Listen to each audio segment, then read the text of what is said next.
മൂന്നിയൂർ വാർത്തയിലേക്ക് സ്വാഗതം. കുഞ്ഞു കുരുന്നുകൾക്ക് ആവേശം പകർന്ന് മൂന്നിയൂരിൽ അങ്കണവാടി പ്രവേശനോത്സവം. മാതാക്കളുടെ തലോടലേറ്റ് വീടകങ്ങളിൽ കുസൃതി കാട്ടി വളർന്ന പിഞ്ഞു മക്കൾക്ക് ഇനി ടീച്ചറും പുതിയ സൗഹൃദ വലയങ്ങളുമായി പ്രാഥമിക വിദ്യാഭ്യാസത്തിന് തുടക്കമായി.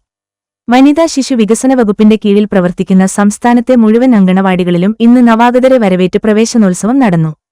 മൂന്നിയൂർ കളത്തിങ്ങൽ പാറ 143 നമ്പർ അങ്കണവാടിയിൽ കുഞ്ഞു കുരുന്നുകളെ വരവേറ്റ് നടന്ന പ്രവേശനോത്സവം ആവേശം പകർന്നു. ALMSK ഇമ്മറ്റുകളുടെ നേതൃത്വത്തിൽ ബലൂണുകളും ബൊക്കെകളും പായസവും നൽകി കുഞ്ഞു വിദ്യാർത്ഥികളെ അങ്കണവാടിയിലേക്ക് സ്വാഗതം ചെയ്തു. തുടർന്ന് നടന്ന പരിപാടിയിൽ രക്ഷിതാക്കളും നാട്ടുകാരും പങ്കാളികളായി. ചടങ്ങിൽ അഷ്റഫ് കളത്തിങ്ങൽ പാറ അധ്യക്ഷം വഹിച്ചു. PK കുഞ്ഞി മുഹമ്മദ് ഉദ്ഘാടനം ചെയ്തു. VP മാനു കല്ലാക്കൻ കുഞ്ഞ, ഹനീഫ KM, C ഹസൻ പ്രസംഗിച്ചു. മഞ്ജുള ടീച്ചർ സ്വാഗതവും C സക്കീർ നന്ദിയും പറഞ്ഞു.